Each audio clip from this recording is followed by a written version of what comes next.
a fog-drenched London studio, a filmmaker lies dead, stabbed in a locked room, a shattered camera lens at his side.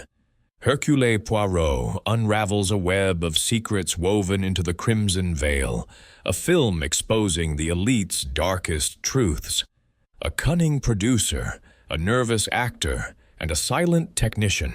All hide motives, but only one holds the key to murder. With a missing reel and a deadly secret, Poirot's little gray cells race to catch a killer before the final frame fades. Will the truth be revealed or remain lost in the shadows? Chapter 1. The Locked Room. The November fog clung to the cobbled streets of Soho like a jealous lover, shrouding Wardour Street in a damp, gray veil. Hercule Poirot, his patent leather shoes clicking with precision, navigated the mist with the fastidious care of a man who detested disorder in all its forms. His gloved hand adjusted the brim of his hat, ensuring not a single droplet marred his immaculate appearance. At his side, Inspector Japp strode with the weary gait of a man accustomed to London's grim underbelly, his overcoat flapping in the chill breeze. "An ugly affair, Poirot," Japp muttered, his breath clouding in the air as they approached the unassuming facade of Marlowe Studios. Edward Marlowe, filmmaker, stabbed clean through the heart in his own editing room. Door locked from the inside, no sign of the weapon, and a smashed camera lens right beside him. Makes no sense. If you ask me, Poirot's green eyes, sharp as cut emeralds, flickered with interest. No sense, mon ami? No, there is always sense, even in the most chaotic of crimes. A locked room, a broken lens. These are not accidents, but pieces of a puzzle. Let us see this stage where tragedy has played its part. They entered the studio, a cavernous space where the air hung heavy with the acrid tang of celluloid and the faint bitterness of overbrewed coffee. Assistants scurried about, their faces pale with the shock of the morning's discovery, while the hum of projectors and the clatter of film cans created a restless backdrop. Japp led Poirot down a narrow corridor to a small, windowless room at the rear, its door cordoned off with police tape. Inside, the editing room was a study in controlled chaos. Reels of film were stacked haphazardly on shelves, their labels scrawled in hasty ink.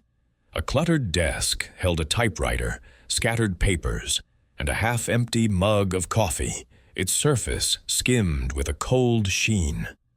In the center of the room, slumped in a worn leather chair, was the body of Edward Marlowe. His once vibrant face was now waxen, his eyes staring blankly at the ceiling. A single, precise wound pierced his chest, staining his white shirt a dull crimson. Beside him, on the scuffed wooden floor, lay the remains of a camera lens, its glass shattered into jagged fragments that caught the overhead light, casting eerie, blood-tinted reflections across the room. Poirot knelt beside the body, his movements deliberate, almost reverent. He studied the wound, noting its clean edges, then turned his attention to the broken lens. With a gloved finger, he lifted a shard, turning it to catch the light. The glass was thick, its edges sharp, and a faint scratch marked its surface as if struck with intent. "Curieux," he murmured. "This lens, it is not merely broken. It was destroyed with purpose. But why? What did it see that the killer wished to erase?" Japp shifted uncomfortably, his boots creaking on the floor. "That's not all, Poirot." The door was locked from the inside, key still in the lock. No one could have got in or out without being seen. And there's no sign of the murder weapon anywhere. Poirot's mustache twitched, a sign of his mind at work. A locked room, Inspector, is but a challenge to the little gray cells. The impossible is only impossible until it is explained. Tell me, who found the body? One of the assistants, a lad named Harris, came in at 7 this morning to deliver some film stock. Knocked, got no answer, then used a spare key to get in. Nearly fainted when he saw Marlowe. And the others in this drama? Who was here last night? Japp consulted his notebook. 3 main players, all working late on Marlowe's latest picture, The Crimson Veil. Clara Beaumont, the producer, a sharp woman, runs the studio like a general. Lawrence Vale, the lead actor, bit of a star but nervy, if you ask me. And Thomas Reed, the technician, quiet sort, keeps to himself. They're all waiting in the lounge. Want to meet them? Poirot rose, brushing an invisible speck of dust from his sleeve. Mais oui, Inspector. The stage is set, the actors assembled. Let us see what secrets they hide behind their masks. As they left the editing room, Poirot paused, glancing back at the shattered lens. Its crimson gleam seemed to whisper a challenge, one he was determined to answer. The fog outside might obscure the world, but Hercule Poirot's mind was a beacon, cutting through the murk to the truth that lay beyond. Chapter 2. The Players in the Drama. The lounge of Marlowe Studios, a cavernous space that had once been a warehouse, bore the marks of its cinematic inhabitants. Heavy velvet curtains, faded from years of cigarette smoke and ambition, framed tall windows that admitted a feeble gray light through the November fog. The furniture was an eclectic mix, a sagging sofa upholstered in burgundy, a chipped mahogany table strewn with dog-eared scripts, and a cluster of mismatched chairs that seemed to have been pilfered from forgotten film sets. The air was stale, tinged with the faint, metallic scent of film reels and the lingering bitterness of yesterday's coffee.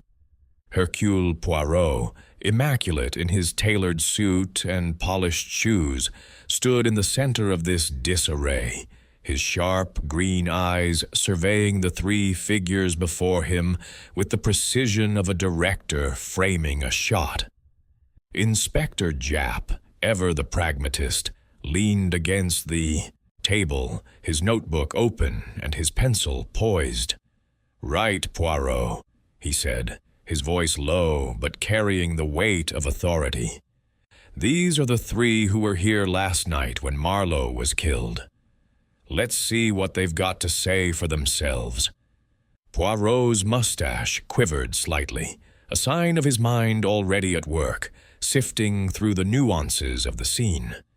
"Merci, mon ami, but it is not what they say that will reveal the truth. It is what they do not say.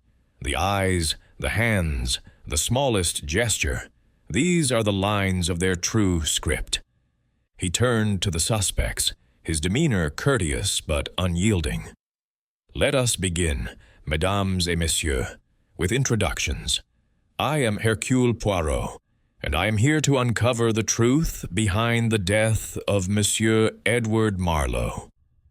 The first to step forward was Clara Beaumont, the producer.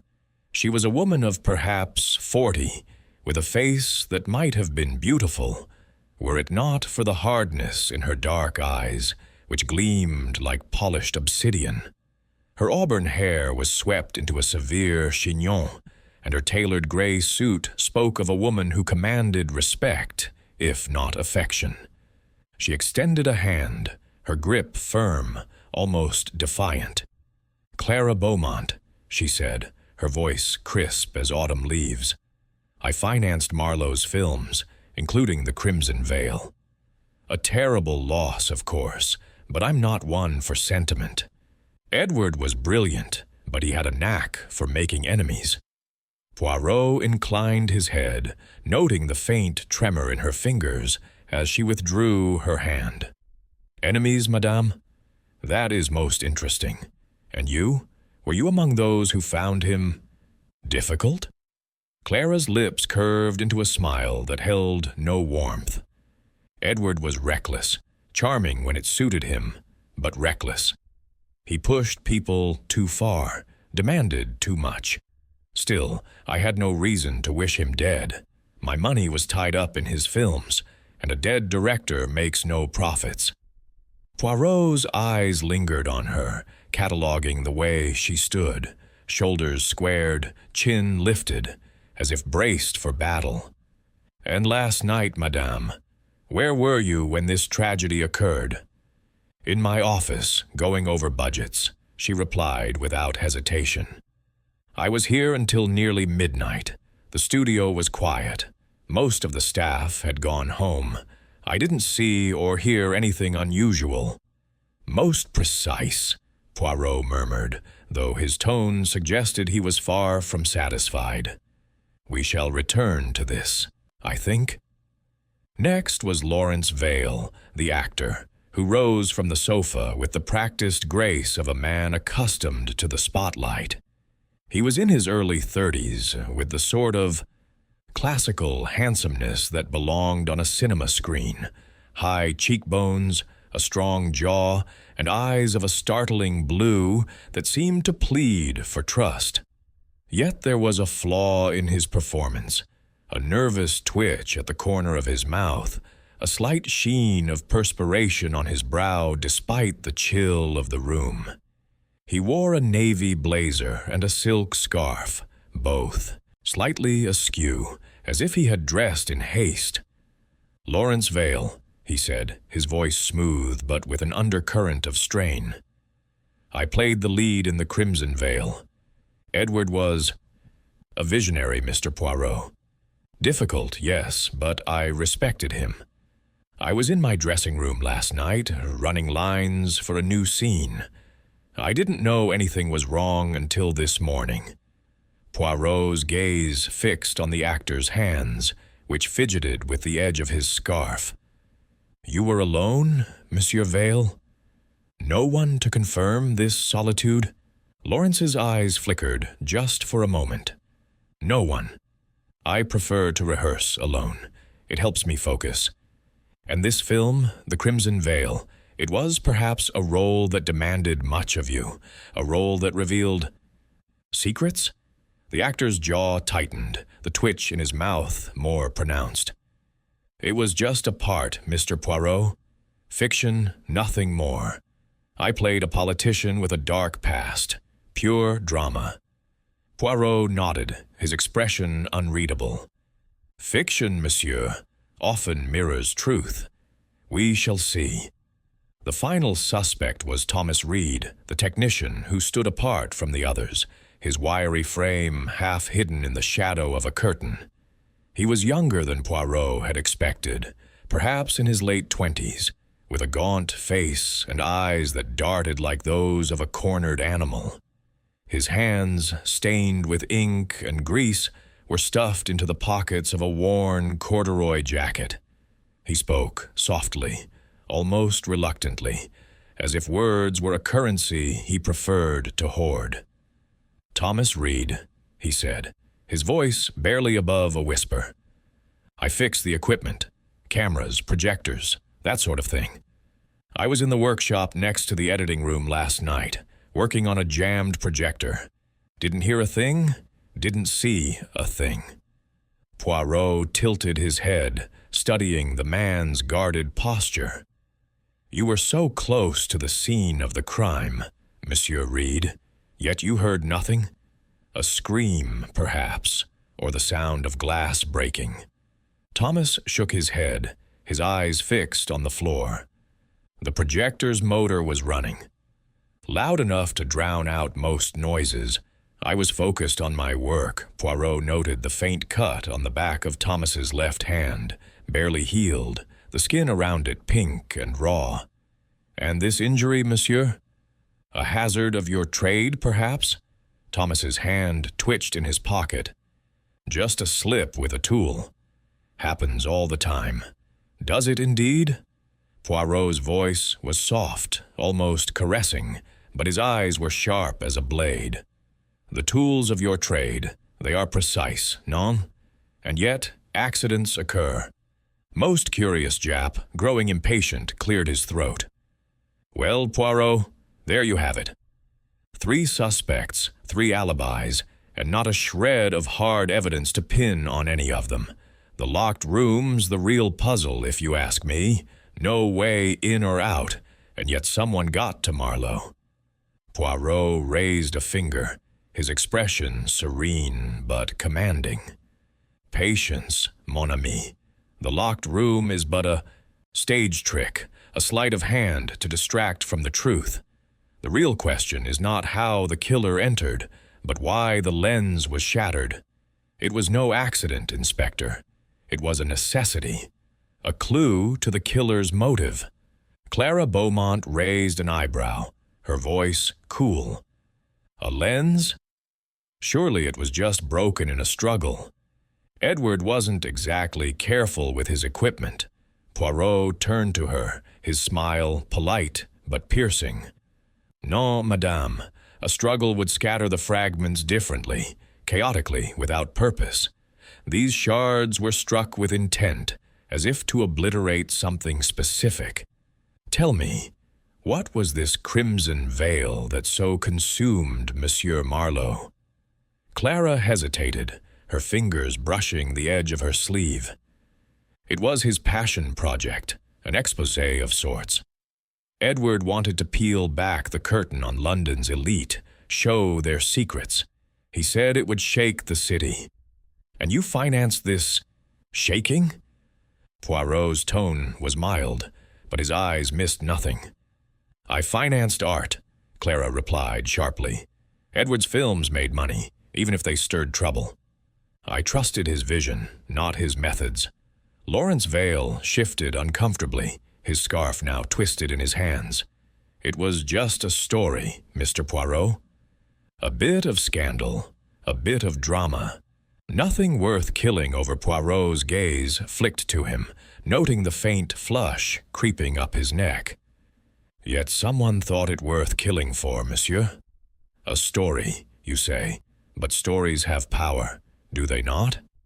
The power to ruin Thomas Reed remained silent, his eyes fixed on a spot on the floor, as if willing himself invisible. Poirot watched him closely, noting the tension in his shoulders, the way his fingers curled tightly in his pockets. And you, Monsieur Reed? You handled the cameras, the film.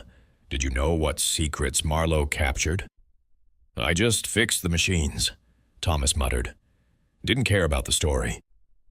That was Edward's business. Poirot's mustache twitched again, a sign that his mind was weaving connections where others saw only threads. Business, oui, but business can become personal. Each of you, I observe, has a stake in this film, a stake that may have driven one of you to murder. Jap coughed, clearly eager to move things along. Right, Poirot. What's next? We've got their statements, but they're all claiming they were elsewhere. No witnesses, no weapon, and that blasted locked door. Poirot raised a hand, his voice calm but firm. The door, Inspector, is a distraction. The truth lies not in locks, but in motives. The lens, the film, the secrets they held. These are the keys to this mystery. I propose we examine the editing room once more, but first I would like a moment with each of these players, alone. Clara's eyes narrowed, but she nodded. Very well, Mr. Poirot. I have nothing to hide. Lawrence forced a smile, though it wavered. Anything to help, of course. Thomas merely shrugged, his expression unreadable. If you say so.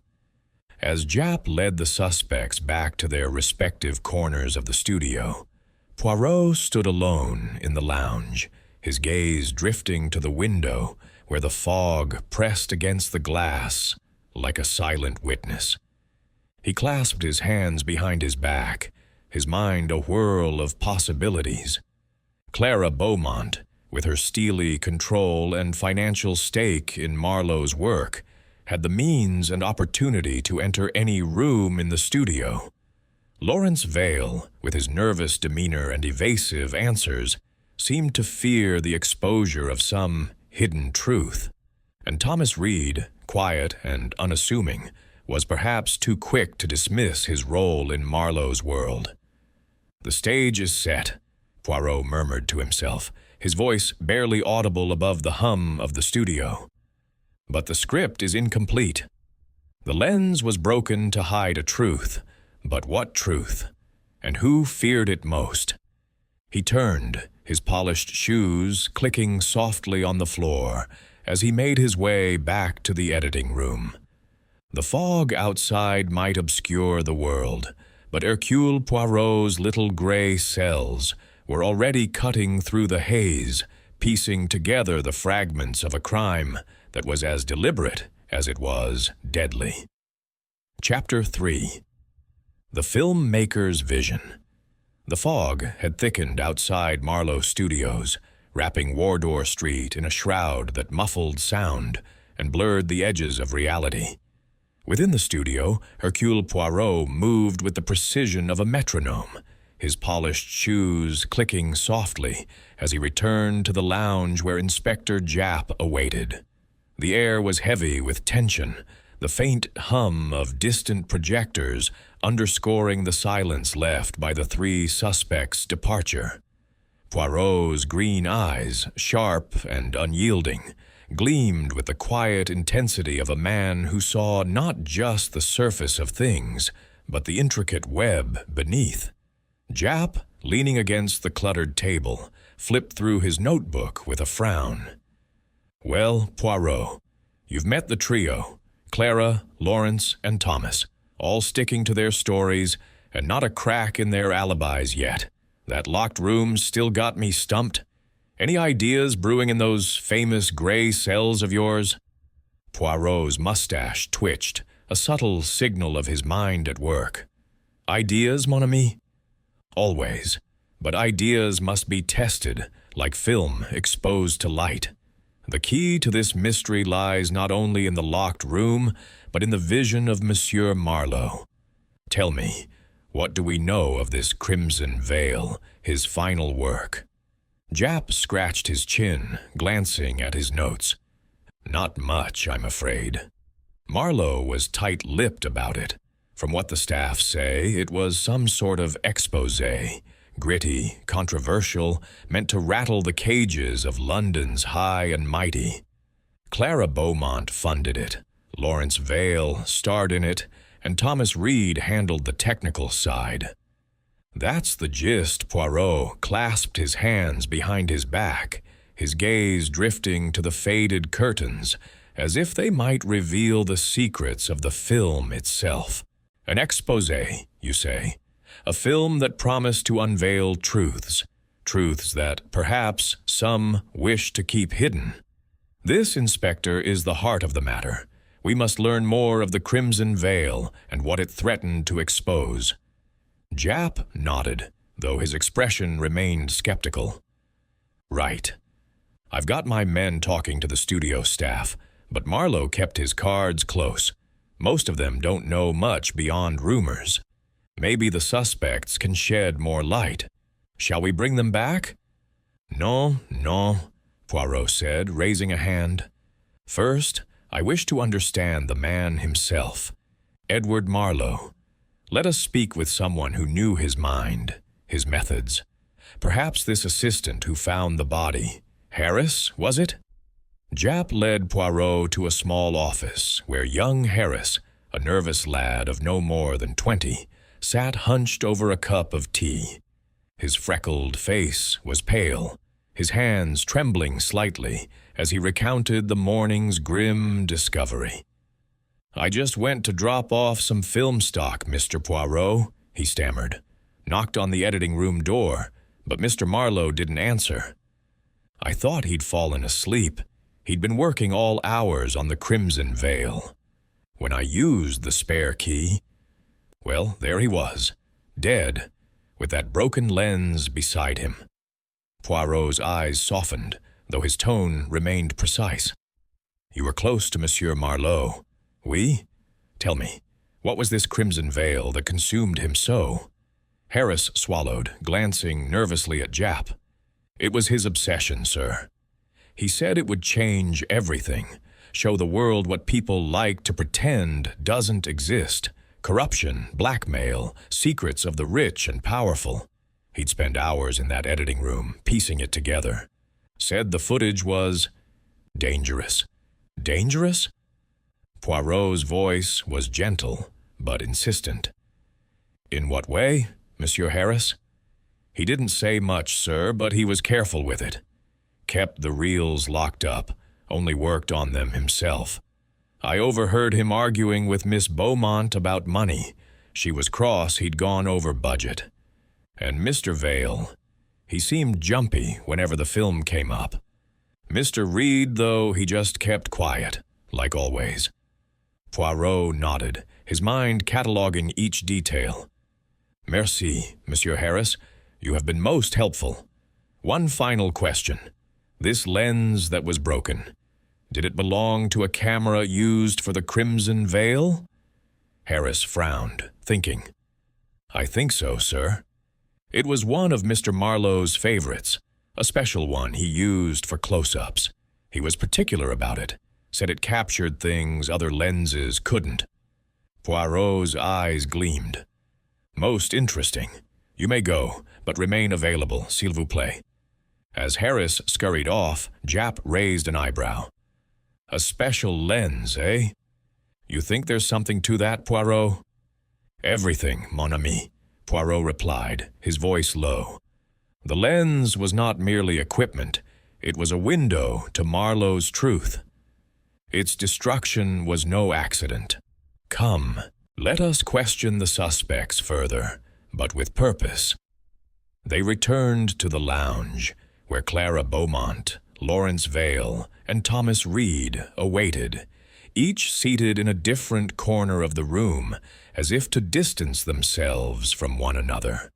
Clara sat erect, her hands folded neatly in her lap, her dark eyes fixed on Poirot with a mixture of curiosity and defiance. Lawrence lounged on the sofa, one leg crossed over the other, but his fingers drummed restlessly on the armrest. Thomas stood near the window, his wiry frame half turned away, as if longing to escape the scrutiny. Poirot addressed them collectively, his voice calm but commanding. Mesdames et messieurs, the film. The Crimson Veil is at the heart of this tragedy. It was, I am told, a work of revelation, a mirror held up to the secrets of the powerful. Each of you played a role in its creation. I ask you now, what did this film reveal? And why might it have driven someone to murder? Clara spoke first, her tone clipped and businesslike. Edward had a flair for the dramatic, Mr. Poirot. The Crimson Veil was his attempt to make a name for himself, beyond the usual romances and thrillers. It was about corruption, politicians, businessmen, the sort who think they're untouchable. I funded it because I believed in his talent, but I won't pretend I wasn't concerned. He was digging into dangerous territory. Poirot tilted his head, studying her. And this danger, madame, it did not trouble you? You, who had invested so much? Clara's lips thinned. I'm a practical woman. Edward owed me thousands, money I couldn't afford to lose. But killing him? That would be throwing good money after bad. I wanted him alive to finish the film. Yet you were here late last night, Poirot said, his voice soft but unyielding. In your office, you say, but so close to the editing room. Did you hear nothing? No cry? No sound of breaking glass? Clara met his gaze without flinching. Nothing. My office is at the other end of the corridor. I was buried in paperwork, as usual. Poirot nodded, turning to Lawrence Vale. The actor's blue eyes darted nervously, and he uncrossed his legs, leaning forward as if to preempt the question. I've told you, Mr. Poirot, I was in my dressing room. I didn't know anything about Edward's death until this morning. And this film, Monsieur Vale, Poirot pressed, it featured you as a corrupt politician, no? A role that perhaps struck too close to truth? Lawrence's laugh was brittle, like glass on the verge of cracking. It was acting, nothing more. Edward gave me a script. I played the part. If he was poking into real scandals, he didn't tell me. Poirot's smile was enigmatic. Yet, you seem uneasy, monsieur. A man of your talent, so accustomed to the spotlight, why does the mention of this film unsettle you? Lawrence's fingers tightened on the armrest, but he said nothing, his silence louder than any protest. Poirot turned to Thomas Reed, who had not moved from his spot by the window.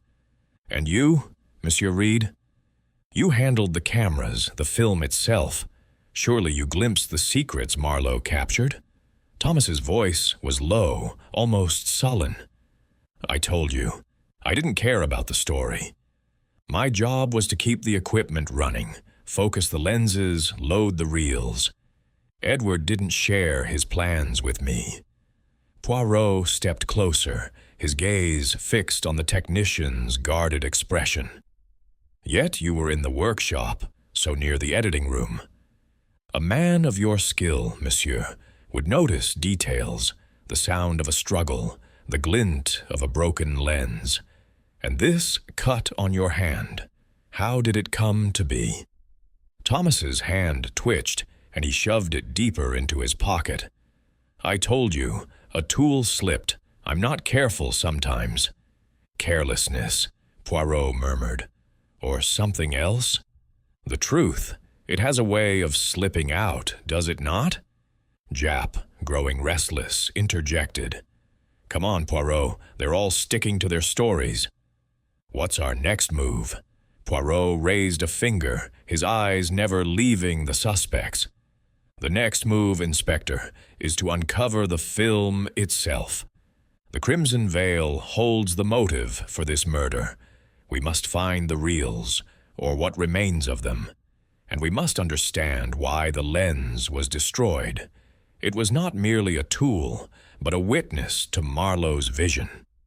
As the suspects dispersed, Clara with her measured stride, Lawrence with his forced nonchalance, and Thomas with his hunched shoulders, Poirot stood motionless, his mind a whirl of connections. The fog outside might obscure the world, but within the studio, the outlines of a motive were beginning to emerge. The Crimson Veil was more than a film. It was a Pandora's box, and someone had killed to keep it sealed. Chapter 4. The Shattered Lens. The interior of Marlowe's studios seemed to close in around Hercule Poirot as he returned to the editing room, the scene of Edward Marlowe's untimely demise. The fog outside pressed against the small, high window, casting a pallid light that did little to dispel the gloom within. The room, with its cluttered shelves of film cans and the faint hum of dormant machinery, felt like a crypt, preserving not just the body of the fallen filmmaker, but the secrets he had sought to unveil. Poirot's polished shoes clicked softly on the wooden floor, each step measured, as if treading on the delicate threads of truth. Inspector Japp followed, his heavy tread a counterpoint to Poirot's precision, his face etched with the frustration of a man grappling with an insoluble puzzle. Still can't make heads or tails of it, Poirot, Japp said, rubbing the back of his neck. A locked room, no weapon, and that blasted broken lens. It's as if the killer vanished into thin air. Poirot's mustache quivered, a faint smile playing beneath it. Vanished, mon ami? Non. No, the killer was here, as real as you or I. The locked room is but a stage trick, a misdirection. The true mystery lies not in the door, but in this. He gestured to the shattered camera lens on the floor, its fragments glinting with a crimson hue under the flickering overhead light. Kneeling with the grace of a man who never allowed disorder to touch his person, Poirot lifted a shard between gloved fingers, turning it to catch the light. The glass was thick, its edges jagged, and a single, deliberate scratch marred its surface, as if struck with purpose. "This lens, Inspector," Poirot said, his voice low and deliberate, "was not broken by chance. It was destroyed with intent, to hide something it had seen, or to send a message to those who would find it." But what? That is the question. Japp crouched beside him, peering at the fragments. "Looks like it was smashed with something heavy, maybe in a struggle?" Poirot shook his head, his eyes narrowing. "No, Inspector. A struggle would scatter the pieces randomly, with chaos. These fragments are clustered, as if struck once, precisely to ensure their destruction. Observe this scratch, made by a tool perhaps, or the edge of a blade. The killer wished to obliterate the lens. But why? What truth did it capture?" Rising, Poirot turned his attention to the camera itself, which stood on a tripod in the corner, its body intact, but its reel conspicuously absent. He ran a gloved finger along its frame, noting the faint dust that had settled around it, undisturbed except for a single smudge near the reel compartment. "The film, Inspector? It is gone. The reel that was in this camera has been taken. This, too, is no accident. The lens and the reel together. They held the secret that cost Marlowe his life." Japp straightened, his brow furrowed. "So you're saying the killer broke the lens to destroy evidence, then took the reel? But how'd they get out? The door was locked, key on the inside. The only other exit is that vent up there, and it's barely a foot wide." Poirot's gaze flicked to the small ventilation grill set high in the wall, just below the ceiling. It was narrow, rusted at the edges, but its position intrigued him. "A vent, you say? Small, perhaps, but large enough for a reel of film to pass through, or for a clever killer to use in a way we have not yet considered. We must measure it, Inspector, and examine its surroundings." Japp called over a constable, who fetched a tape measure and clambered onto a chair to inspect the vent. 12 inches by 8, sir," the constable reported. "No sign of tampering, but it's loose, could be removed with a screwdriver." Poirot nodded, his mind racing.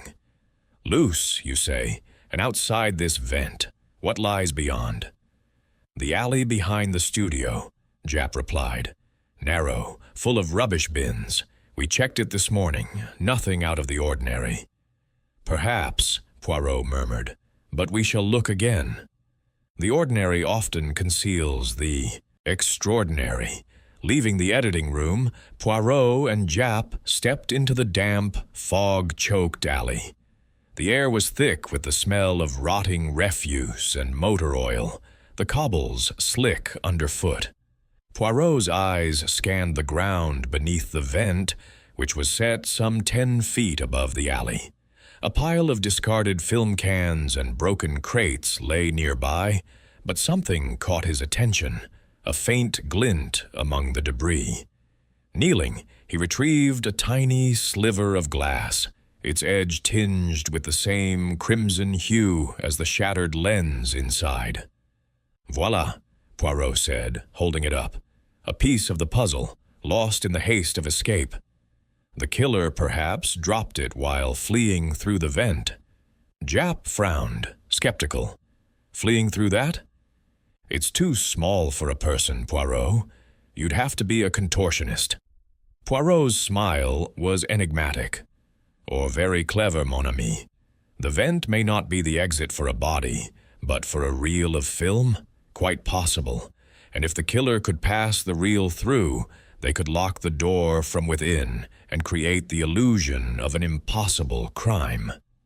Back inside, Poirot examined the editing room once more, his attention now on the desk where Marlowe had sat.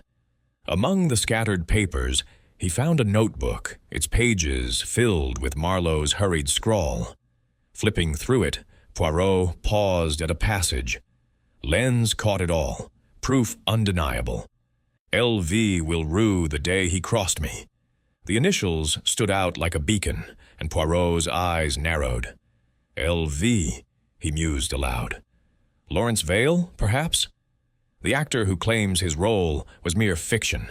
This notebook, Inspector, suggests otherwise. Marlowe believed he had captured something, evidence perhaps of a truth Monsieur Vale wished to keep buried. Japp seized the notebook, scanning the page. Blimey, Poirot, you think Vale's our man?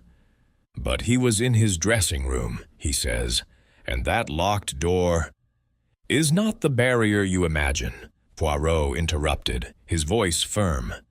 The door was locked, oui, but the vent offers a possibility. A reel could be passed through to an accomplice outside, or the killer could have used a trick to lock the door after leaving. We must consider all methods, Inspector, and we must find that missing reel.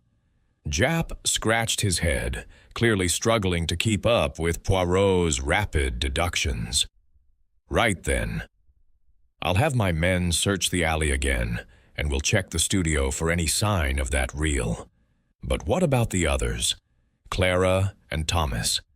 They had as much opportunity as Vale. Poirot clasped his hands behind his back, his gaze drifting to the shattered lens once more. Clara Beaumont, with her key to every room and her financial stake in Marlowe's work, had means and motive. Thomas Reed, so close to the scene with his tools and his quiet demeanor, could hide much behind his silence. But the lens, Inspector, it points to a specific fear.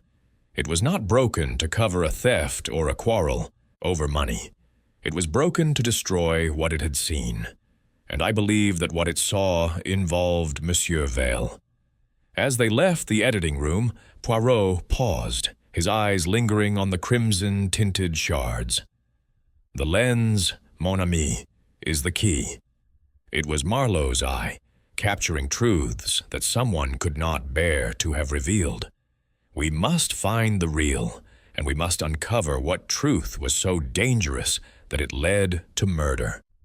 The fog outside seemed to seep into the studio, blurring the edges of reality, but Poirot's mind remained sharp, cutting through the haze. The stage was set, the players known, but the script of this crime was still unfolding, and Hercule Poirot was determined to direct its final act. Chapter 5. The Actor's Mask. The fog that cloaked Wardour Street had not lifted, its gray tendrils curling against the windows of Hercule Poirot's immaculate flat at Whitehaven Mansions. Inside, the air was warm, scented with the delicate aroma of hot chocolate, which Poirot sipped from a porcelain cup as he awaited his guest. The room was a study in order. Polished mahogany furniture, a neatly arranged bookshelf, and a small fire crackling in the hearth, casting a soft glow on the pristine walls. Poirot, dressed in a tailored suit with a perfectly knotted tie, sat in an armchair, his green eyes fixed on the door with the patience of a predator awaiting its prey. Lawrence Vale arrived promptly at 4 o'clock, his handsome features taut with unease. The actor's navy blazer was slightly rumpled, and the silk scarf he wore seemed more a shield than a fashion statement. He hesitated at the threshold, as if reluctant to step into Poirot's domain, but a courteous gesture from the detective ushered him inside. "Merci, Monsieur Vale, for accepting my invitation," Poirot said, his voice smooth as the chocolate he sipped. "Please, sit. A cup of tisane, perhaps? It calms the nerves, no? Lawrence shook his head, perching on the edge of a chair as if ready to flee. No, thank you, Mr. Poirot. I'd rather we get to the point. You think I had something to do with Edward's death, don't you? Poirot's mustache twitched, his smile enigmatic. The point, monsieur, is the truth, and I seek it with the precision of a watchmaker. You are an actor, a man skilled in wearing masks, but here, in this room, I ask you to remove the mask and speak plainly. What was your relationship with Edward Marlowe, and why did his film, The Crimson Veil, cause you such unease? Lawrence's fingers tightened on his scarf, twisting the silk until it creased. I've told you, it was just a role. Edward cast me as a corrupt politician, a fiction, nothing more. I don't know why anyone would kill him over it. Poirot set down his cup, his movements deliberate. Fiction, you say? Yet I have seen a page from Marlowe's notebook, monsieur. It spoke of LV and proof undeniable. You are LV, are you not? And this proof, what was it that Marlowe captured through his lens that made you tremble? Lawrence's face paled, the blue of his eyes darkening with something akin to fear. You're fishing, Mr. Poirot. I don't know what Edward wrote, but I had nothing to hide. I was in my dressing room that night, rehearsing. I didn't even know he was dead until Harris found him. Poirot leaned forward, his gaze piercing. Rehearsing, alone, with no one to confirm your presence. Most convenient, no? And this watch you wear. He gestured to the gold timepiece on Lawrence's wrist, its face engraved with an intricate monogram. A fine piece, monsieur. A gift, perhaps, from someone of influence. Someone who might appear in Marlowe's film. Lawrence's hand jerked to cover the watch, a reflex he could not suppress. It's just a watch. A fan gave it to me after a performance. It's nothing. Nothing. Poirot's voice was soft, almost caressing, but it carried the weight of suspicion. In my experience, monsieur, nothing is ever just nothing. A gift, a glance, a broken lens.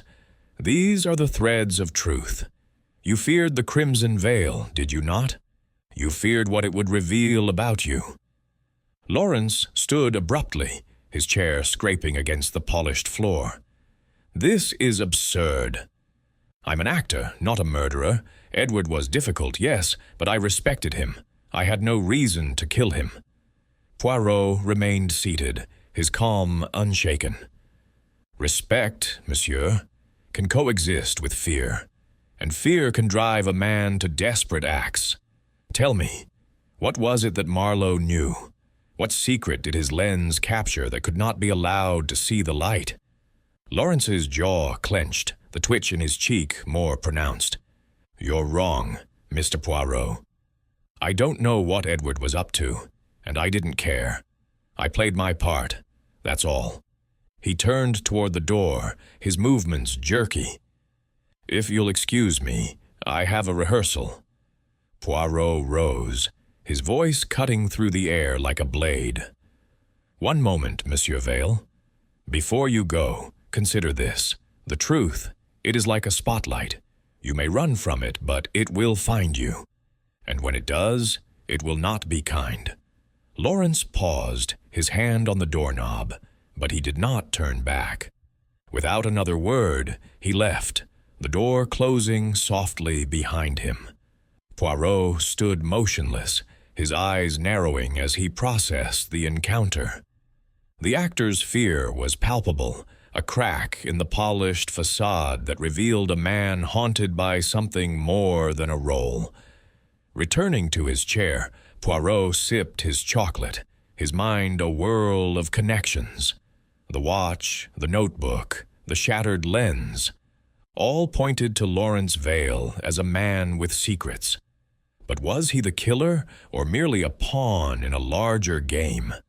The little gray cells, as Poirot called them, were already at work, piecing together the fragments of this cinematic mystery.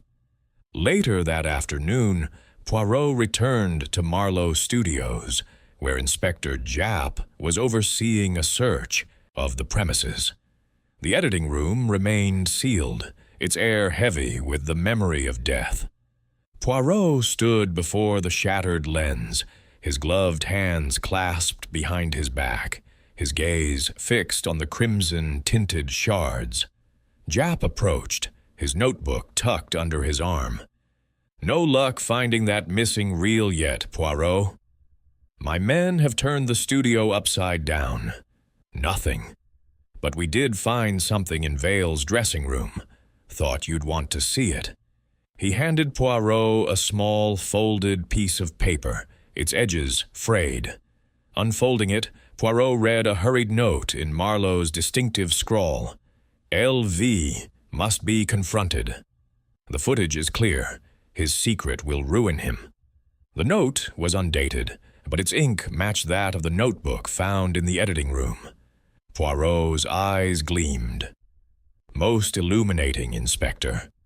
This confirms that Marlowe believed he had evidence against Monsieur Vale. Evidence captured on film.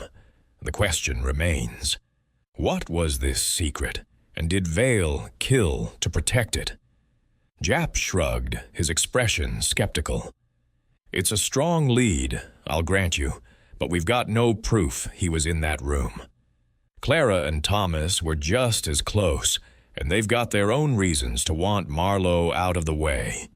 Clara's money, Thomas's access to the equipment. Either could have done it?" Poirot nodded, his mind racing.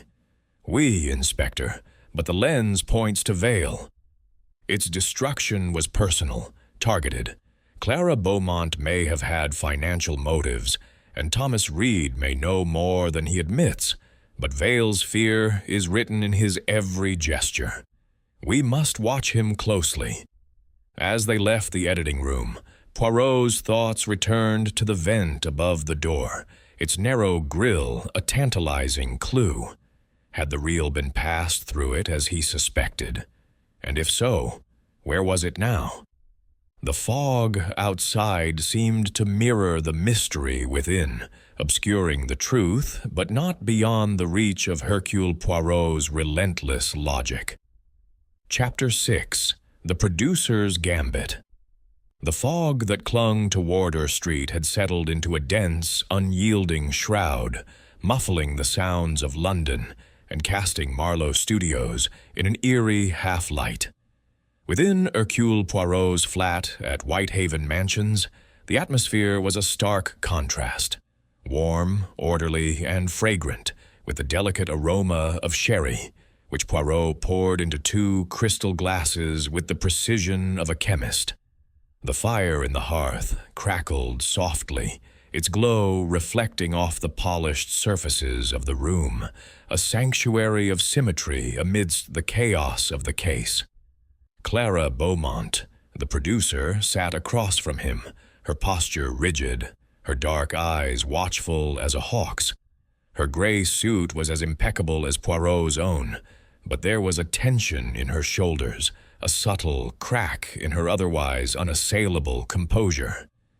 "Merci, Madame Beaumont, for joining me," Poirot said, his voice smooth as the sherry he offered. "A glass, perhaps?" "It is a small indulgence, but it sharpens the mind." "No?" Clara accepted the glass, her fingers steady, but her grip just a fraction too tight. "I'm not here for pleasantries, Mr. Poirot," she said, her tone crisp. "You suspect me of Edward's murder, don't you? Let's dispense with the games and get to it." Poirot's mustache twitched, his smile one of polite amusement. "Games, madame? No, I play no games. I seek only the truth, and the truth, it is like a fine film, revealed frame by frame. You were Edward Marlowe's producer, his financial backbone. Tell me, what was the nature of your partnership, And why did it lead to such discord? Clara sipped her sherry, her eyes never leaving Poirot's. Edward was a genius, but a reckless one. The Crimson Veil was his obsession, a film he believed would redefine his legacy. It was also ruinously expensive. I lent him thousands, personal funds, not just studio money. He promised it would pay off, but he was secretive, always editing alone, locking away the reels. I began to wonder if he was hiding something from me. Poirot leaned forward, his green eyes piercing. Hiding something, madame.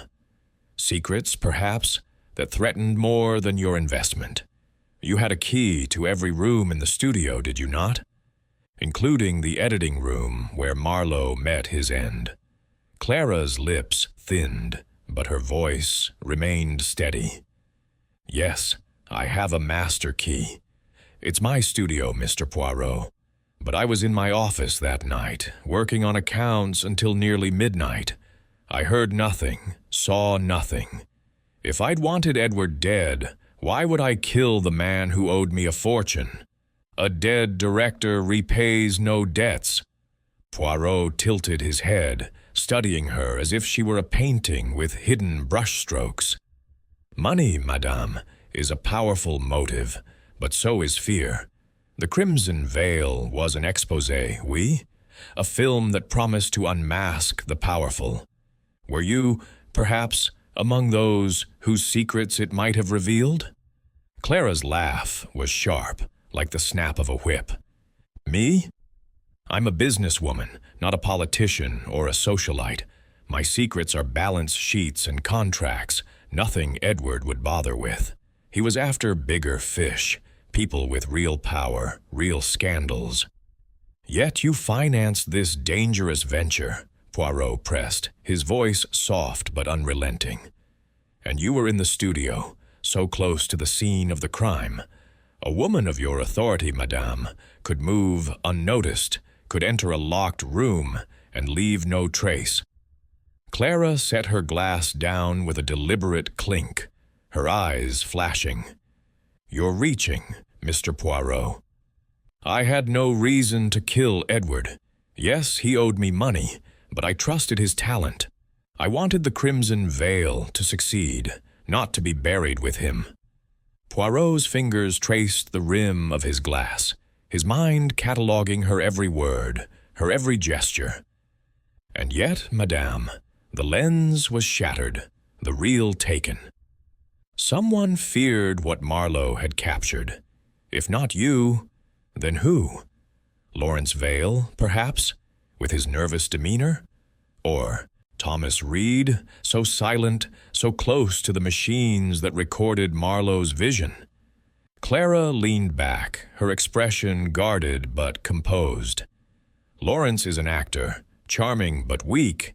If Edward had something on him, he'd crumble, not kill. Thomas? He's a technician, nothing more. He fixes cameras, not plots murders. But Edward, he had a way of stirring up trouble. He pushed everyone. Cast, crew, even me. Someone pushed back. Poirot's eyes narrowed, catching the faintest tremor in her voice when she mentioned Lawrence. Most interesting, madame. You speak of Monsieur Vale with disdain, yet you cast him as the star of this film. Why? Clara shrugged, a calculated gesture. He's a draw at the box office. Audiences love his face, his voice. Edward insisted on him, said he was perfect for the role, a man hiding a dark past. I didn't argue. It was business, business, Poirot echoed, his tone thoughtful. Yet business becomes personal when secrets are at stake. Tell me, madame, did you ever see the footage of the Crimson Veil? Did you know what truths it held? Clara hesitated, a flicker of uncertainty crossing her face before she masked it. Edward showed me rough cuts, nothing more. It was raw, provocative, scenes of backroom deals, illicit affairs. But he kept the final edit to himself, said it wasn't ready. Poirot nodded, his mind racing. Not ready, yet dangerous enough to provoke murder. Merci, Madame Beaumont. You have given me much to consider, Clara rose, smoothing her skirt with a brisk motion. I hope so, Mr. Poirot. I want this solved as much as you do. Edward's death is bad for business, and I don't like loose ends. She paused at the door, her hand on the knob.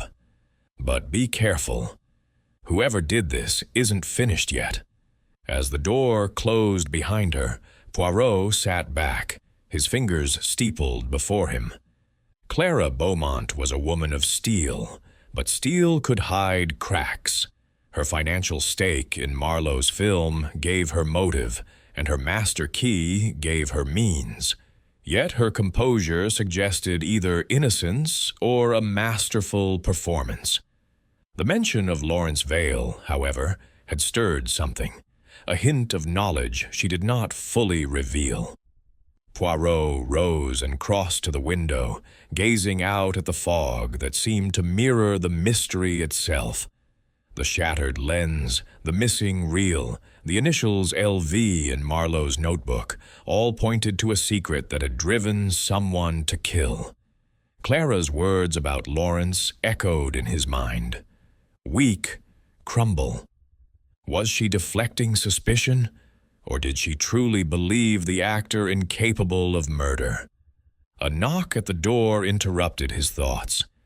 Inspector Japp entered, his face flushed with the chill of the street. Poirot, we've got something. One of my men found a scrap of paper in the alley, near that vent you were so keen on. Looks like a receipt, dated last night, from a pub round the corner. It's got Clara's name on it. Poirot's eyes gleamed. A receipt, you say? From a pub, yet Madame Beaumont claims she was in her office until midnight. Most curious. What time does this receipt indicate? Japp handed over the slip, its edges damp from the fog. 10:30 p.m. She bought a brandy. Doesn't sound like she was buried in paperwork then. Poirot examined the receipt, his mind whirring. Indeed, Inspector. This suggests Madame Beaumont was not where she claimed to be. But was she in the pub, or did she leave this receipt to create a false trail? We must verify this with the pub's staff. Japp nodded, tucking the receipt back into his pocket. I'll send a constable to check. But what's your take, Poirot? Is Clara our killer? Poirot's smile was enigmatic. She is a player in this drama, mon ami, but whether she is the villain remains to be seen. Her motive is clear, money, and perhaps fear of what Marlowe's film revealed. Yet her confidence intrigues me. A guilty woman might hide, but Clara Beaumont faces us boldly. We must look deeper, into the real, the lens, and the secrets they guarded. As Japp left to pursue the lead, Poirot returned to his chair, his thoughts a tapestry of clues. Clara's alibi was fraying, but the truth was still obscured, like a film yet to be developed. The little gray cells were at work, and Hercule Poirot knew that the next frame would bring him closer to unmasking the killer. Chapter 7. The Technician's Craft. The fog that enveloped Wardour Street had grown denser, transforming the world outside Marlowe Studios into a realm of shadows and whispers. Within the studio, the air was heavy with the scent of oil and metal, a testament to the machinery that breathed life into Edward Marlowe's cinematic visions. Hercule Poirot navigated the narrow corridor leading to the workshop, his polished shoes silent on the worn linoleum, his demeanor as composed as ever despite the grim task at hand. The workshop, tucked at the rear of the studio, was a cluttered sanctuary of tools and reels, where Thomas Reed, the technician, held court over the mechanical heart of filmmaking. Inspector Japp trailed behind, his notebook tucked under his arm, his expression a mix of skepticism and curiosity. "Not sure what you expect to find here, Poirot," he said, his voice echoing slightly in the corridor. "Reed's a quiet sort, keeps his head down, does his job. Doesn't strike me as the murdering type." Poirot's mustache twitched, a faint glimmer of amusement in his green eyes. "The quiet ones, mon ami, are often the most revealing. They hide in plain sight, their silence a canvas for secrets. Monsieur Reed knows the machines that captured Marlowe's truth. Let us see what his craft reveals." The workshop door stood ajar, revealing a cluttered space lit by a single, harsh bulb. Shelves lined the walls, laden with spools of film, cans of lubricant, and tools of every description: screwdrivers, pliers, and delicate brushes for cleaning lenses. In the center, Thomas Reed bent over a projector, his wiry frame hunched, his ink-stained fingers deftly adjusting a gear. He looked up as Poirot and Japp entered, his gaunt face tightening, his eyes darting like those of a cornered fox. "Monsieur Reed," Poirot began, his voice smooth and courteous, "I thank you for allowing us to intrude upon your domain. It is a place of precision, no? A place where the tools of art are made to sing." Thomas wiped his hands on a rag, his movements slow, deliberate. "Just doing my job, Mr. Poirot. Fixing projectors, cleaning cameras. That's what I do. Don't know much about the rest." Poirot stepped closer, his gaze sweeping the workshop, noting the orderly chaos of tools and the faint smell of burnt celluloid. "Yet your job, monsieur, placed you at the heart of Marlowe's work. You handled the cameras, the lenses, the reels of the Crimson Veil. You were in this very workshop, so close to the editing room, on the night of the murder. Tell me, what did you see or hear?" Thomas's eyes flicked to the floor, his voice barely above a whisper. "I told you, I was working on a projector. It's loud, gears grinding, motor humming, drowns out most everything else. I didn't hear a thing." Poirot's smile was gentle but unyielding. "Most everything, you say, but not all, perhaps? A scream, a crash of glass, these are sounds that pierce even the din of machinery. And this cut on your hand." He gestured to the small, raw wound on Thomas's left hand, its edges pink against his pale skin. "It is recent, non? A slip with a tool, you said, but perhaps it was a shard of glass from a lens shattered in haste?" Thomas's hand twitched, and he shoved it into his pocket, his expression guarded. "It was a screwdriver. Caught my hand while I was tightening a bolt. Happens all the time." "Does it indeed?" Poirot's voice was soft, almost hypnotic. "The tools of your trade are precise, Monsieur Reed, yet accidents occur. But a lens, broken so deliberately, it suggests not an accident, but a purpose. Tell me, did you ever handle the lens found beside Marlowe's body? The one used for the Crimson Veil?" Thomas hesitated, his eyes darting to a shelf where a row of lenses gleamed under the light. "I maintained all the lenses. That one was special, Edward's favorite for close-ups. Said it caught details others missed. But I didn't touch it that night.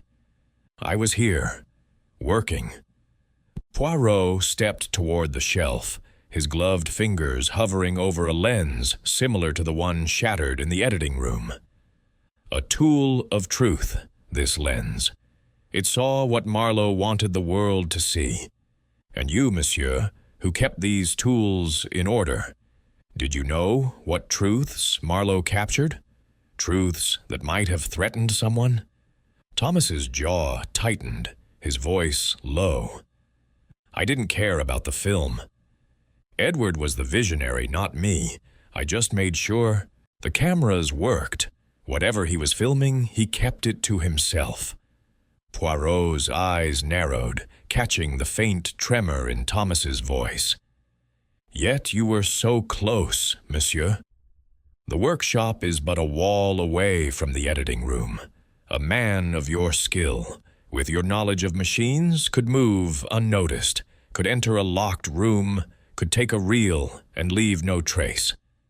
Thomas's face flushed, a spark of defiance in his eyes. "You're barking up the wrong tree, Mr. Poirot. I'm no killer. I fixed the projector, went home, and that's it. I didn't even know Edward was dead until the next morning." Jap, growing impatient, interjected. "Come on, Poirot. He's sticking to his story. We've got no evidence he was in that room. What about that receipt we found? Clara's? The pub confirmed she was there at 10:30, but she could have slipped back to the studio in time to do the deed." Poirot raised a finger, his gaze never leaving Thomas. "Patience, Inspector. Madame Beaumont's receipt is a thread, yes, but Monsieur Reed is a thread of his own. His proximity, his silence, his wound, these are not coincidences. Let us test his alibi further." Turning to Thomas, he asked, "The projector you were repairing? What was wrong with it, precisely?" Thomas blinked, caught off guard. The feed mechanism was jammed. A sprocket was misaligned, kept catching the film. Took me hours to sort it out. And this projector," Poirot continued, "it is here, non? May I see it?" Thomas hesitated, then led them to a corner where a bulky projector sat, its metal casing gleaming faintly. He pointed to the feed mechanism, a tangle of gears and rollers. "See? The sprocket was bent. I had to take it apart." Poirot examined the machine, his gloved fingers tracing the gears. He noted a faint smear of grease on the casing, fresh and undisturbed, but his eyes were drawn to a small tool on the workbench nearby. A screwdriver with a chipped handle, its tip stained with a trace of blood. "This screwdriver, Monsieur Reed," Poirot said, lifting it carefully. "It is the one that caused your injury." Thomas's face paled, but he nodded. "Yeah, that's the one." Like I said, it slipped. Poirot's smile was enigmatic. "Most curious. A slip that draws blood, yet the wound is precise, like a cut from glass. We shall keep this tool, Inspector, for further examination." Jap took the screwdriver, wrapping it in a handkerchief. "Right, I'll have it checked for prints." "But, Poirot, what's your angle? You think Reed's lying about the projector?"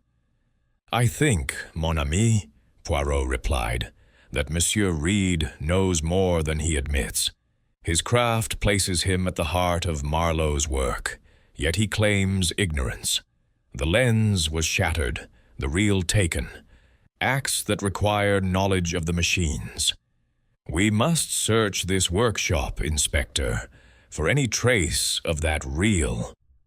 As Jap called for a constable to begin the search, Poirot's gaze lingered on Thomas, who stood rigid, his eyes fixed on the floor. The technician's silence was a shield, but Poirot sensed cracks in it, cracks that might yet reveal the truth. The fog outside might obscure the world, but within this workshop, the little gray cells were piecing together a picture as sharp as any lens.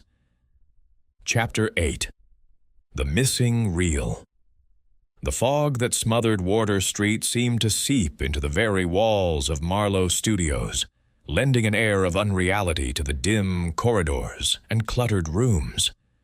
Hercule Poirot stood in the heart of the studio, his immaculate suit a stark contrast to the disarray of film cans and discarded scripts that surrounded him. The faint hum of a distant projector underscored the silence, a reminder of the cinematic dreams that had ended in tragedy.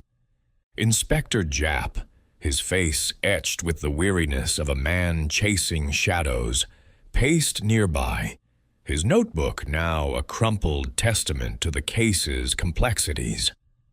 "Still no sign of that blasted reel, Poirot," Japp said, his voice tinged with frustration.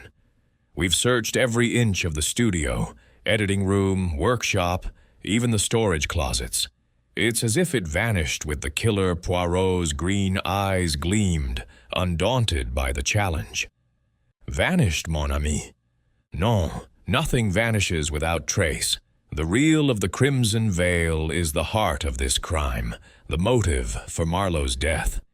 It is here, or it has been hidden with care. We must look not only with our eyes, but with our minds." Japp scratched his head, his skepticism undiminished. "Easier said than done. That vent you keep eyeing, it's too small for a person, and we found nothing in the alley but that bit of glass. Clara's receipt puts her at the pub, Thomas's story about the projector checks out, and Lawrence Vale swears he was in his dressing room. We're running in circles." Poirot's mustache twitched, a sign of his mind weaving connections where others saw only dead ends. "Circles, perhaps, but each turn brings us closer to the center. The real Inspector. It was taken to protect a secret captured by the shattered lens. Let us search again, but with purpose. The storage rooms, the forgotten corners, truth hides in the shadows." Japp sighed but signaled to a constable, who began organizing a fresh search. Poirot, meanwhile, moved with deliberate grace toward a narrow door at the end of the corridor, marked Storage. The room beyond was a labyrinth of dust and neglect, its shelves sagging under the weight of old film cans, broken props, and yellowed scripts. The air was thick with the musty scent of forgotten stories, and a single bulb cast long shadows across the floor. Poirot's eyes scanned the chaos, his gloved hands hovering over the shelves as if sensing the presence of the missing reel. "Here, mon ami," he said softly, "is where secrets are buried." Marlowe's film was no ordinary work. It was a weapon, aimed at the powerful. The killer took the reel to ensure its silence, but they could not destroy it without revealing their intent. Japp joined him, peering into the gloom. "You think the reel's here? We checked this room already. Nothing but junk." "Junk, Inspector, is often a disguise," Poirot replied. He knelt beside a pile of discarded film cans, their labels faded but legible. One caught his eye, its label reading, "Outtakes, Crimson Veil." He lifted it carefully, noting the faint warmth of the metal, as if it had been recently handled. Opening it, he found only scraps of celluloid, their edges singed as if exposed to flame. "Voilà," Poirot murmured, holding up a fragment. The celluloid was dark, but a single frame was visible. Lawrence Vale, not in character but in a candid moment, his face contorted in what could only be guilt or fear. Standing in a dimly lit room with another figure, blurred but unmistakably real. "This, Inspector, is no outtake. This is evidence, proof that Marlowe captured something Monsieur Vale wished to remain unseen." Japp's eyes widened as he took the fragment. "Blimey, Poirot, you're right. That's Vale, clear as day. And that other figure could be someone important, someone he didn't want exposed. But why burn it? Why not take the whole reel?" Poirot's smile was enigmatic. "Because, mon ami, the killer was interrupted, or they believed the most damning evidence was destroyed.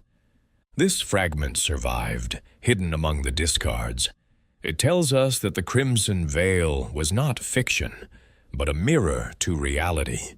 Vale's secret, whatever it is, drove someone to murder." Japp tucked the fragment into an evidence bag, his excitement tempered by confusion. "So Vale's our man? But the locked room?" Poirot? How'd he get in and out? And where's the rest of the reel?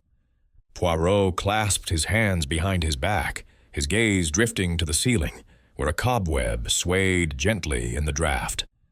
The locked room, Inspector, is a puzzle of mechanics, not magic.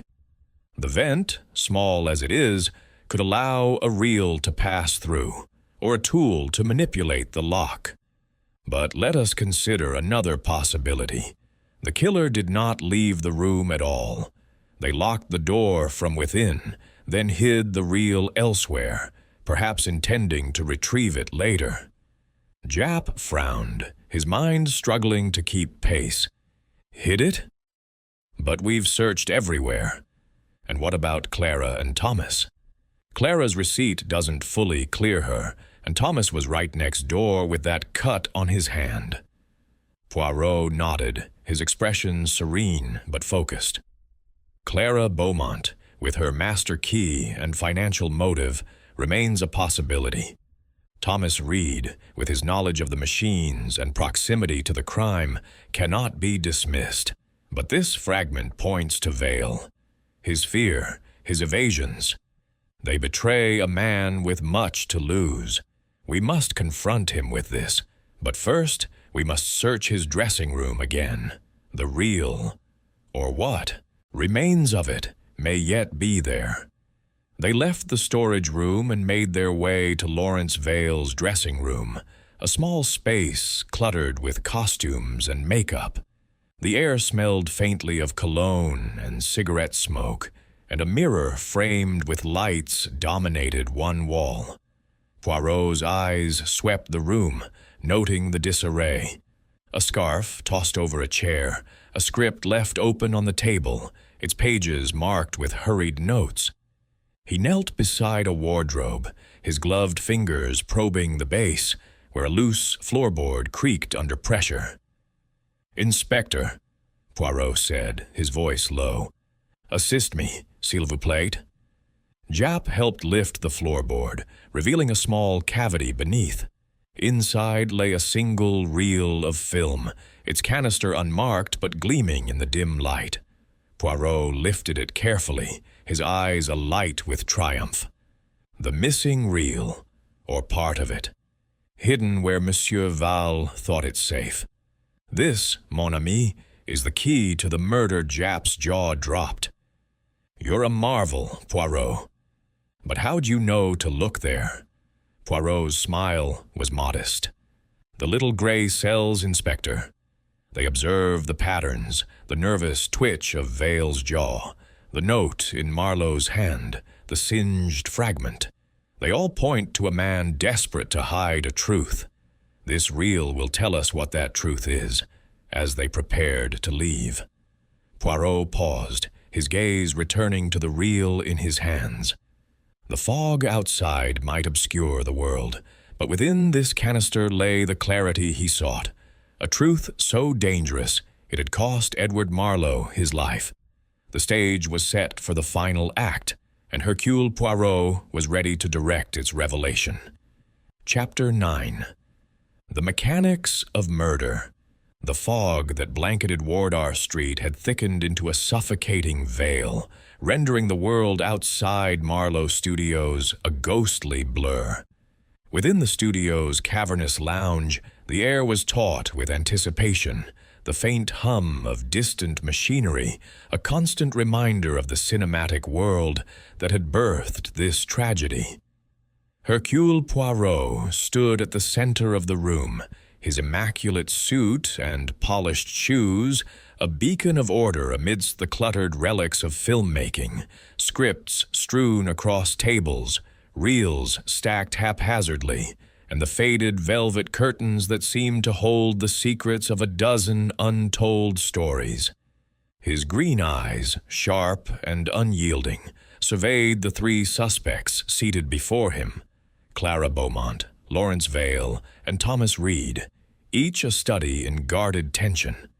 Inspector Japp stood by the door, his arms crossed, his face a mixture of skepticism and deference to Poirot's methods. The reel found beneath Lawrence Vale's dressing room floorboard rested on the table, its canister gleaming under the dim light like a silent witness to the crime. Beside it lay the singed fragment of celluloid, its single frame capturing Lawrence in a moment of undeniable guilt. The atmosphere was charged, as if the room itself awaited the unraveling of its secrets. "Mesdames et messieurs," Poirot began, his voice calm but resonant, commanding attention with the ease of a seasoned director. "We stand at the heart of a tragedy, a murder most calculated, committed within a locked room, with a shattered lens as its signature. Edward Marlowe, a man of vision, was struck down to silence the truth he sought to reveal through his film, The Crimson Veil. Tonight, with the aid of the little gray cells, I shall reveal the mechanics of this murder, and the one who wielded the fatal blow." Clara Beaumont sat erect, her dark eyes narrowing, her hands folded with the precision of a woman accustomed to control. Lawrence Vale slouched on the sofa, his handsome features taut, his fingers twitching against his silk scarf, as if it might shield him from scrutiny. Thomas Reed stood apart, his wiry frame half hidden in the shadows, his ink-stained hands buried in his pockets, his gaze fixed on the floor.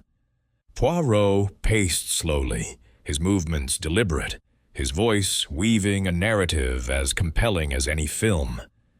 "Let us begin with the locked room, the puzzle that has so vexed my friend Inspector Japp. A door locked from within, a key in the lock, no weapon found, and a vent too small for a man to pass through. How, then, did the killer enter and escape? The answer, mes amis, lies not in magic, but in mechanics, a trick as old as the stage itself." He paused, his gaze sweeping the room. "The vent, high above the editing room door, is the key. It is narrow, but large enough for a reel of film to pass through, or for a tool to manipulate the lock.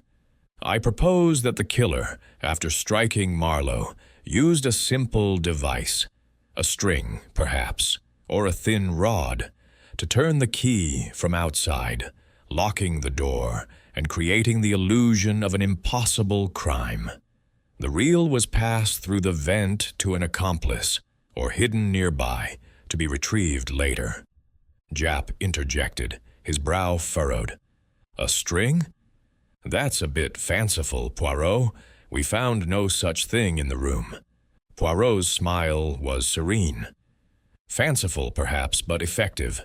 The absence of evidence does not disprove the method, Inspector. The killer was meticulous, removing all traces of their trick. But let us turn to the motive, the heart of this crime." He lifted the singed fragment of celluloid, holding it to the light so all could see Lawrence Vale's face, frozen in a moment of dread. This fragment, found in the storage room, is no mere outtake. It shows Monsieur Vale in a moment of truth, not acting, but revealing a secret. Marlowe's notebook spoke of LV and proof undeniable. This film, The Crimson Veil, was not fiction, but a mirror to reality, capturing a scandal that could ruin a man. Lawrence Vale's face drained of color, his voice rising in protest. "That's nonsense, Mr. Poirot." It was a role, nothing more. Edward staged that scene. "It's not real." Poirot's eyes locked onto Lawrence, his voice cutting through the denial. "Non, monsieur. Your fear betrays you. The twitch in your jaw, the tremor in your hands, these are not the marks of an innocent man.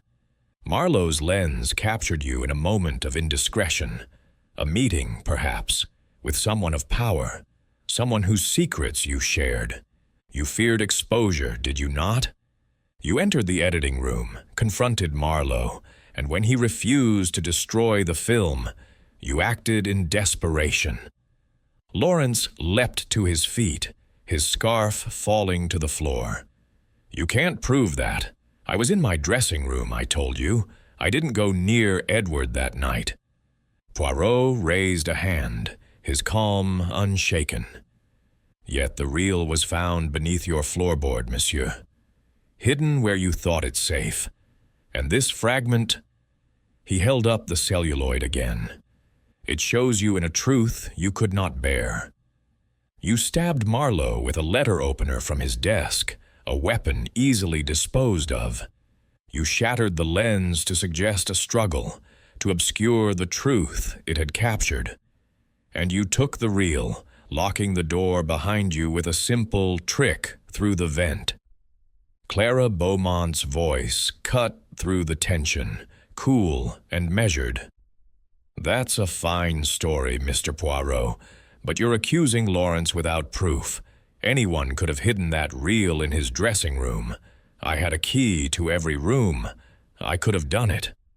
Or Thomas, who was tinkering with his machines right next door." Thomas Reed flinched, his eyes darting up from the floor.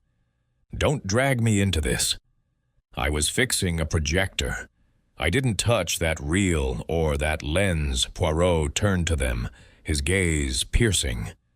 "Madame Beaumont, your key and your financial motive make you a suspect. Oui. But your composure, your willingness to face scrutiny, it suggests a woman who calculates, not one who kills in panic. Monsieur Reed, your proximity and your wound raise questions, but your silence is not that of a guilty man, but of one who sees more than he speaks. No, the evidence points to Monsieur Val-Laurence's voice, cracked, his hands trembling. You're wrong, Poirot. I didn't kill him. I swear it." Poirot's expression softened, but his voice remained firm. "The truth, monsieur, is a relentless director. It casts its light on all, and you cannot escape its gaze. Confess, and spare yourself the torment of denial." The room fell silent, the weight of Poirot's words pressing down like the fog outside. Lawrence's shoulders slumped, his defiance crumbling, as the spotlight of truth found him. Chapter 10. The confession, the lounge of Marlowe Studios, bathed in the dim glow of its single chandelier, seemed to hold its breath as Hercule Poirot's words hung in the air, sharp and unyielding as a guillotine. The fog outside pressed against the tall windows, a silent accomplice to the tension within, where Clara Beaumont, Lawrence Vale, and Thomas Reed sat, each a captive to the drama unfolding before them. Inspector Japp stood by the door, his arms crossed, his eyes darting between Poirot and the suspects, ready to act on the detective's revelations. The reel from the Crimson Veil, now resting on the table beside the singed celluloid fragment, gleamed like a forbidden artifact, its contents the key to Edward Marlowe's murder. Lawrence Vale, his handsome face now a mask of anguish, stood trembling, his silk scarf crumpled on the floor like a discarded prop. His blue eyes, once so confident, were wide with panic, and the twitch in his jaw had become a relentless tick. "You're wrong, Mr. Poirot," he cried, his voice breaking. "I didn't kill Edward. I swear it on my life." Poirot's green eyes, steady and unrelenting, fixed on the actor with the intensity of a spotlight. "Your life, Monsieur Vale, is precisely what you sought to protect. The little gray cells, they do not lie. They have pieced together the scene. You, in the editing room, confronting Marlowe about the footage that threatened to ruin you. The letter opener on his desk, so conveniently at hand. The lens shattered to obscure the truth it captured. The reel, hidden beneath your floorboard. You cannot deny the evidence. Lawrence's hands clenched into fists, his voice rising to a desperate pitch. "I didn't mean to kill him. You must believe me. It wasn't planned." The words burst forth like a dam breaking, and the room fell silent, the weight of his confession settling over the suspects like the fog outside. Clara Beaumont leaned forward, her dark eyes narrowing, her voice cold. "Lawrence, you fool. What have you done?" Thomas Reed, still in the shadows, lifted his head, his gaunt face registering shock but no surprise, as if he had suspected more than he had admitted. Japp stepped forward, his hand on his handcuffs, but Poirot raised a finger, his expression commanding silence. "Speak, Monsieur Vale," Poirot said, his voice soft but unyielding. "Tell us the truth, and let the curtain fall on this tragedy." Lawrence sank back onto the sofa, his shoulders slumping, his hands covering his face. "It was an accident," he whispered, his voice muffled. "I didn't go there to kill him. I just wanted the film. Edward. He had footage of me, real footage, not part of the script. A meeting with someone powerful. I didn't know he was filming that night, months ago, in a private club. He caught me. Compromising myself. He said he'd use it in the Crimson Veil, that it would make the film authentic, expose the corruption of the elite. I begged him to destroy it, but he laughed. He said I'd be famous for all the wrong reasons. Poirot's mustache twitched, his gaze never wavering. "And so, you acted. You went to the editing room that night, did you not?" Lawrence nodded, his eyes glistening with tears. "I waited until the studio was quiet. I knew Edward was working late, as always. I slipped into the editing room. Clara's master key was easy to borrow from her office when she wasn't looking. I pleaded with him again, offered him money, anything to keep that footage from being seen. But he was stubborn, taunting me. He said the truth would come out, that I couldn't hide forever. I saw the letter opener on his desk and I don't know what came over me. I grabbed it, and before I knew it, he was on the floor, bleeding. Clara's face remained impassive, but her fingers tightened on the armrest of her chair. Thomas shifted uncomfortably, his eyes darting to the reel on the table. Japp, his jaw set, listened intently, ready to pounce. "And the lens?" Poirot pressed, his voice a gentle prod.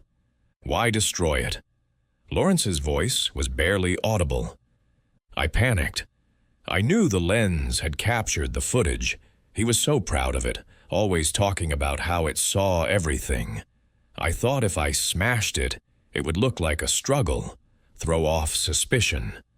I took the reel, locked the door, and used a piece of wire to turn the key from the outside through the vent. I hid the reel in my dressing room, thinking I'd destroy it later. I didn't know about that fragment you found. I thought I'd gotten rid of it all. Poirot nodded, his expression one of quiet satisfaction. "A confession, monsieur, is a heavy burden lifted, but it does not erase the crime. You acted to protect your secret, but in doing so, you ended a life. The letter opener, where is it now?" Lawrence's head bowed. "I threw it in the Thames, wrapped in a cloth, on my way home that night. You'll never find it." Japp stepped forward, his handcuffs glinting in the light. "That's enough, Vale.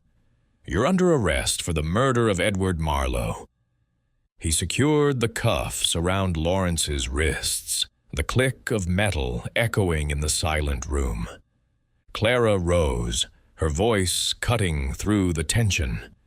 "You idiot, Lawrence. You've ruined everything, not just for yourself, but for the studio. That film could have been a masterpiece." Thomas remained silent, his eyes fixed on the floor, but Poirot noted a flicker of relief in his posture, as if a weight had been lifted from his own shoulders. The detective turned to Japp, his voice calm but firm. "Take Monsieur Vale away, Inspector. The truth has been revealed, and justice will follow." As Japp led Lawrence out, The actor's head hung low, his earlier bravado replaced by a broken resignation. Clara and Thomas remained, their expressions a mix of shock and calculation. Poirot's gaze lingered on them, his mind still probing the edges of the mystery. "Madame Beaumont, Monsieur Reed," he said, "you are free to go, but I caution you. The truth has a way of lingering. If there are secrets yet unspoken, they will not remain hidden forever." Clara's lips curved into a faint, unreadable smile. "You've done your job, Mr. Poirot. I hope it's worth the cost." She turned and left, her heels clicking with purpose. Thomas hesitated, then muttered, "I just want to get back to work." He slipped out, his wiry frame disappearing into the corridor. Poirot stood alone with the reel and the fragment, his thoughts as clear as the polished lenses of Marlowe's cameras. The case was solved, but the echoes of Lawrence's confession lingered, a reminder of the fragility of human pride and the lengths to which it could drive a man. The fog outside might obscure the world, but Hercule Poirot's little gray cells had brought light to the darkness, illuminating a truth as stark and unyielding as the final frame of a film. Chapter 11. The Final Frame. The fog that had smothered Wardour Street for days began to lift, revealing glimpses of a London that seemed to exhale in relief. Within the orderly confines of Hercule Poirot's flat at Whitehaven Mansions, the air was warm and fragrant, with the comforting scent of hot chocolate, a ritual that anchored the detective amidst the turbulence of human passions. Poirot sat in his favorite armchair, the fire in the hearth casting a soft glow across the polished mahogany furniture and the meticulously arranged bookshelves. In his hands, he held a delicate porcelain cup, its steam curling like the remnants of the fog outside. His green eyes, sharp as ever, gazed into the distance, reflecting on the denouement of the tragedy at Marlowe Studios. The reel of the Crimson Veil, now safely in police custody, would never see the light of a projector. Its secrets, so fiercely guarded by Edward Marlowe and so desperately concealed by Lawrence Vale, had been laid bare. The singed fragment of celluloid, with its damning image of Vale in a moment of indiscretion, had been the key that unlocked the mystery. Yet, as Poirot sipped his chocolate, a faint melancholy settled over him, for the resolution of a crime, however satisfying, always carried the weight of human frailty. Inspector Japp arrived, his overcoat dusted with the last traces of mist, his face a mixture of triumph and exhaustion. He settled into a chair opposite Poirot, accepting a cup of tea with a grateful nod. "Well, Poirot, you've done it again," he said, his voice gruff but warm. "Vale's locked up, confessed to the whole thing, stabbing Marlowe, smashing the lens, hiding the reel. We've got enough to put him away for good, but I still don't know how you pieced it all together so quickly." Poirot's mustache twitched, a modest smile playing beneath it. "The little gray cells, mon ami, they see what others overlook. The lens, the reel, the notebook. These were not mere objects, but signposts to the truth. Lawrence Vale was a man consumed by fear of a secret that Marlowe's film would expose. His confession was inevitable, for the truth, it is like a river. It finds its way, no matter the obstacles." Japp leaned forward, his tea untouched. "That bit about the vent and the wire. Pure genius, Poirot. We found a thin piece of wire in the alley, just as you said. Must have been what he used to, lock the door from outside. But what about Clara and Thomas? They're in the clear, but I can't help feeling they knew more than they let on." Poirot set his cup down, his fingers steepled before him. Clara Beaumont, Inspector, is a woman of calculation. Her financial stake in the Crimson Veil gave her motive, and her master key gave her opportunity.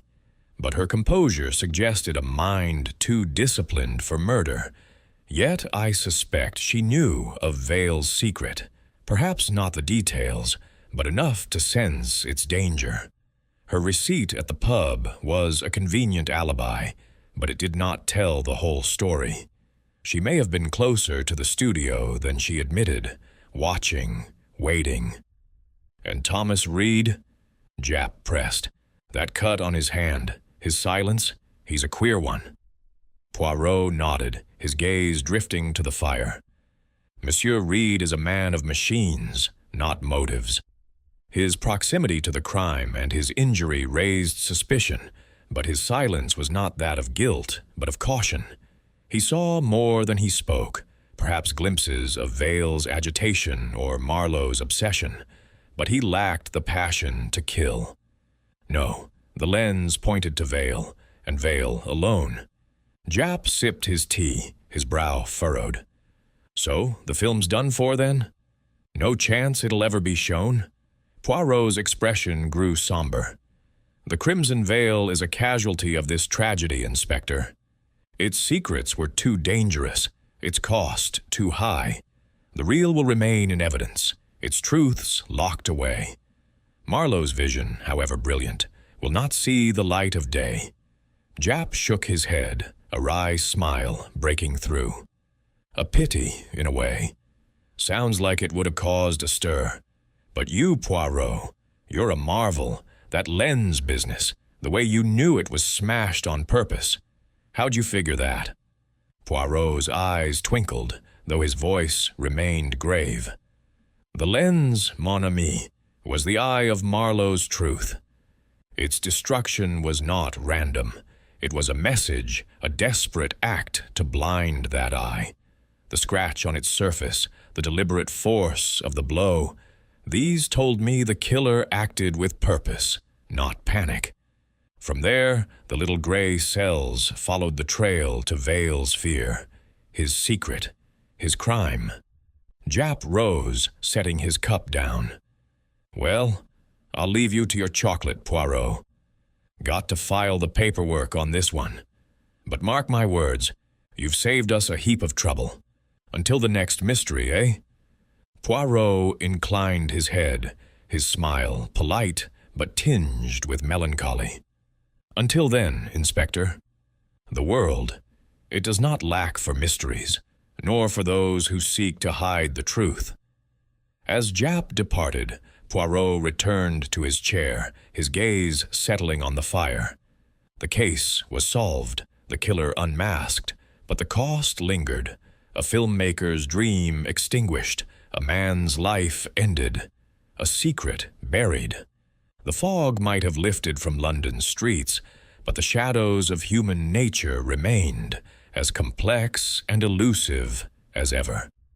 Hercule Poirot sipped his chocolate, his mind already turning to the next puzzle that awaited, for the stage of life was never without its dramas. Chapter 12. The curtain falls. The last wisps of fog had retreated from Wardour Street, leaving London's skyline sharp against a sky bruised with the hues of twilight. Hercule Poirot stood at the window of his flat at Whitehaven Mansions, his silhouette framed against the glass, a solitary figure in a world that churned with secrets and strife. The fire in the hearth had dwindled to embers, casting a faint warmth across the room's polished surfaces, where every object, from the neatly aligned books to the gleaming silver tray, reflected Poirot's unyielding devotion to order. In his hand, he held a small crystal glass of crème de menthe, its green hue a mirror to his piercing eyes, which gazed out over the city with a mixture of satisfaction and melancholy. The case of the Crimson Lens was closed. Lawrence Vale, the actor whose charm had masked a desperate heart, was in custody, his confession a stark denouement to the tragedy of Edward Marlowe's murder. The reel of the Crimson Veil, with its dangerous truths, lay secured in the vaults of Scotland Yard, destined never to flicker across a cinema screen. Yet, as Poirot sipped his liqueur, his thoughts lingered on the players in this drama: Clara Beaumont, Thomas Reed, and the shadows they cast, which hinted at truths not fully unveiled. The door opened softly, and Inspector Japp entered, his overcoat slung over one arm, his face bearing the weariness of a man who had spent the day wrestling with paperwork and procedure. "Evening, Poirot," he said, settling into a chair without invitation, a testament to their long camaraderie. "Just came from the station." Vales settled in, still swearing it was an accident, but the evidence is ironclad. "You've done us proud again." Poirot turned from the window, his moustache twitching with a faint smile. "Proud, mon ami?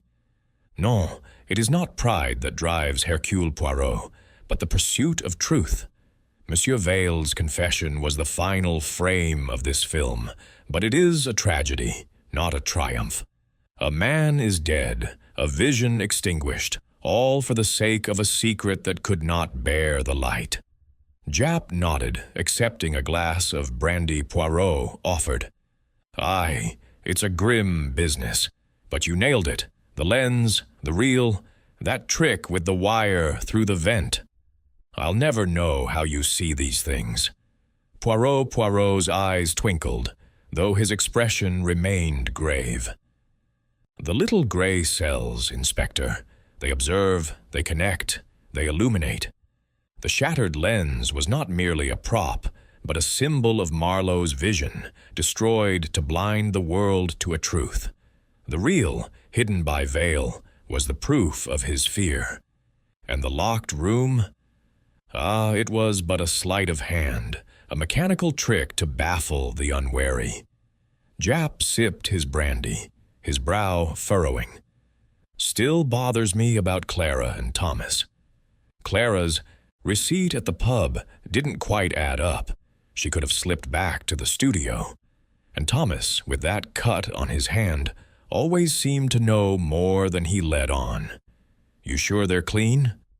Poirot set his glass down, his fingers steepled before him.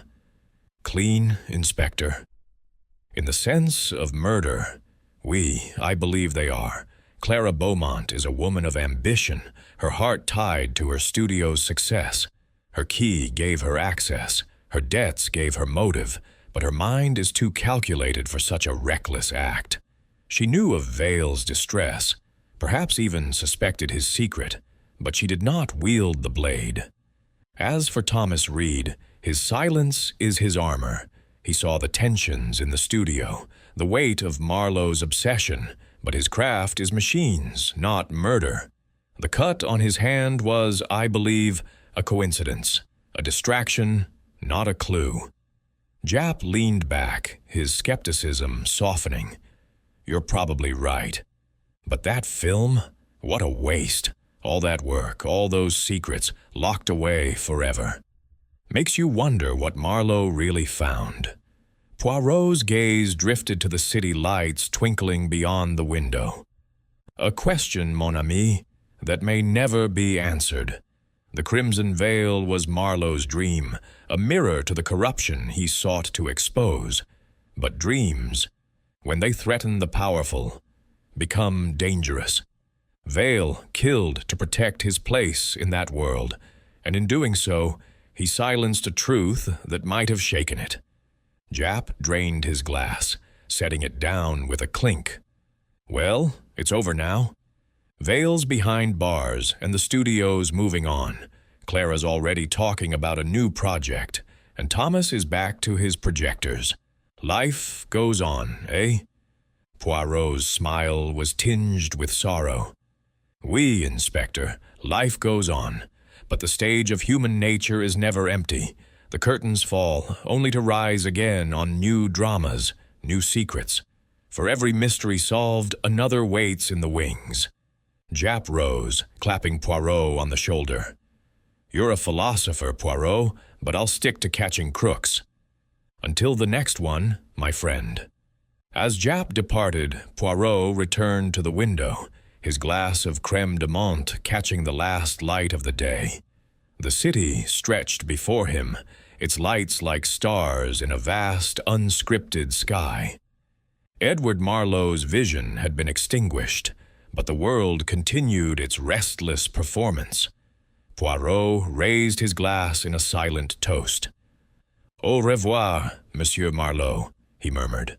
"Your lens is broken, but the truth, it endures." With that, Hercule Poirot turned from the window, his mind already alert for the next mystery, the next act in the endless play of human folly and redemption.